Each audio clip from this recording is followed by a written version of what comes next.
നീ പറഞ്ഞ ശരിയാ, ഞാൻ അത്ര എക്സൈറ്റിംഗ് ആയിട്ടുള്ള ഒരാളൊന്നും ആയിരുന്നില്ല. ഇപ്പോഴും അല്ല. ഞാൻ അതിനു വേണ്ടി കുറെ ട്രൈ ചെയ്തായിരുന്നു, എന്തൊക്കെയോ അതിനു വേണ്ടി കാണിച്ചു കൂട്ടി.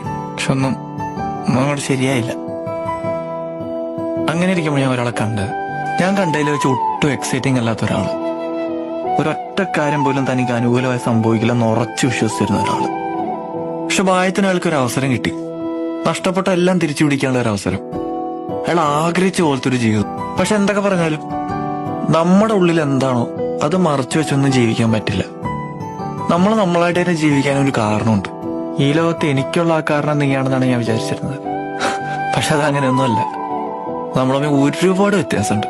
നമ്മളെന്താണോ അത് ഇഷ്ടപ്പെടുന്ന ഒരാള്, നമ്മുടെ ചെറിയ ആഗ്രഹങ്ങളും സ്വപ്നങ്ങളൊക്കെ പറയാൻ പറ്റുന്ന ഒരാള്, ആ സ്വപ്നത്തിന് വേണ്ടി നമ്മുടെ കൂടെ നിൽക്കുന്ന ഒരാള്.